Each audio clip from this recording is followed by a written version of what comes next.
26-year-old William Carey was nervous as he stood before the ministerial meeting.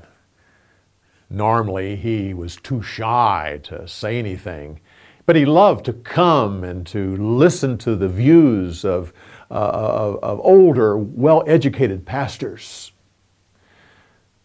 But Reverend Ryland, the moderator of the meeting, had told him that the day would have to come when he would stand up and talk about some issue. Well, that day had come. He cleared his throat and said, Jesus said to his disciples, "Go into all the world and preach the gospel." It is generally believed today that that command was only for those disciples and first century Christians. But as I study the Scriptures, I am becoming more and more convinced that that command is for us today. Christians need to be sharing their faith with others. And this includes the heathen in far-off countries.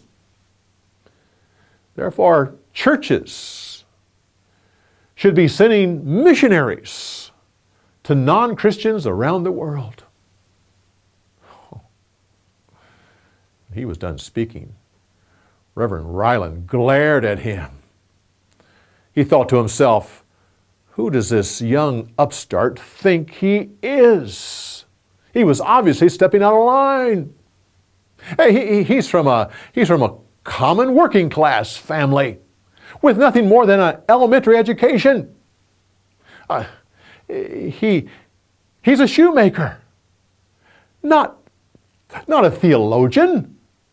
Well, yes, he did teach himself Latin and Greek once he became a Christian. But he's only pastored 2 small Baptist churches, and they don't even pay him enough to feed his own family. Who does he think he is? Reverend Ryland looked around at those at the meeting. Finally, he said, "Here is a fine example of a young man who knows nothing about the plan of God. The Almighty does not need a man to talk for him. The heathen will be enlightened when God plans for it and in ways that He seems fit. It's against our purpose to stand in the way of God's plan. And you, young man, are a miserable enthusiast for suggesting otherwise." Well, you would think that William Carey would be humiliated with these words, or even angry. Oh, but no, he respected Reverend Ryland as a man of God. He took it as a challenge. Who was right? He knew it'd be up to him to find out. He increased his studies of Scripture. He dove into the history of the church. He studied geography and various religions. He kept notes on everything he found out. A Christian businessman finally started paying him a salary so he could quit being a shoemaker and totally dedicate himself to his studies and pastoring his church. His notes became essays, and the essays became the beginnings of a manuscript.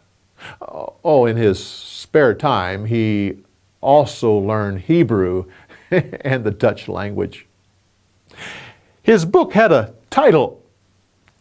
He called it An Inquiry in the Obligations of Christians to Use Means for the Conversion of the Heathen, in which the religious state of the different nations of the world, the success of former undertakings, and the practicality of further undertakings are considered.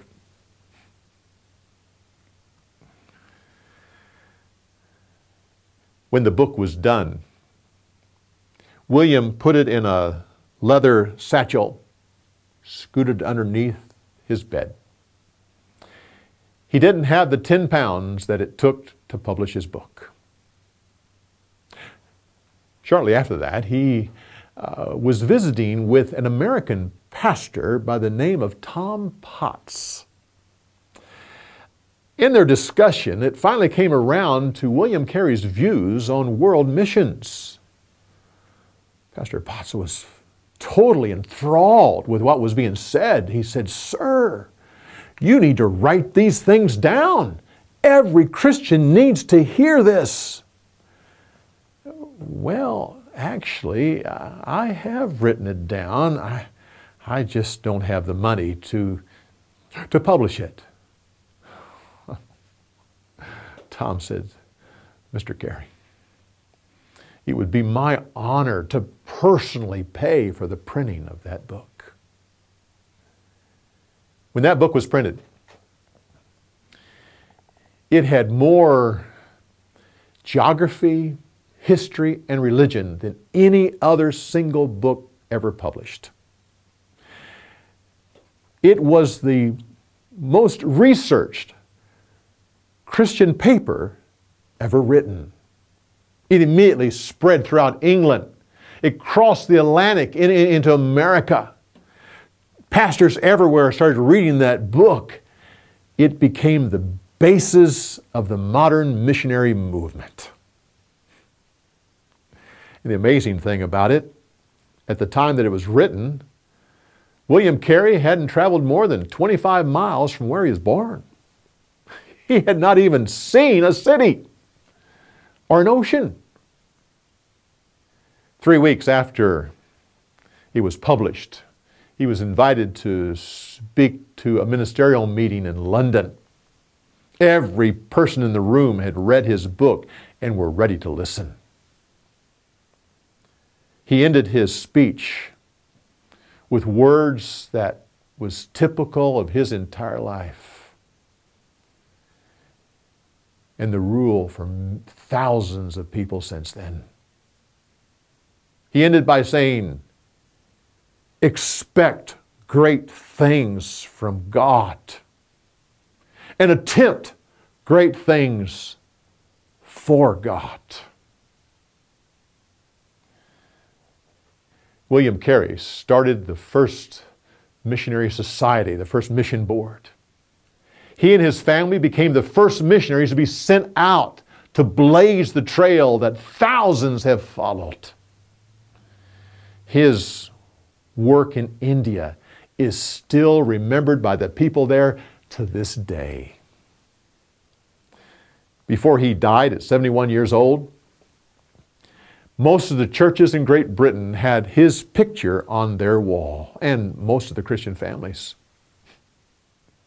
But he didn't know this because he never returned to Great Britain.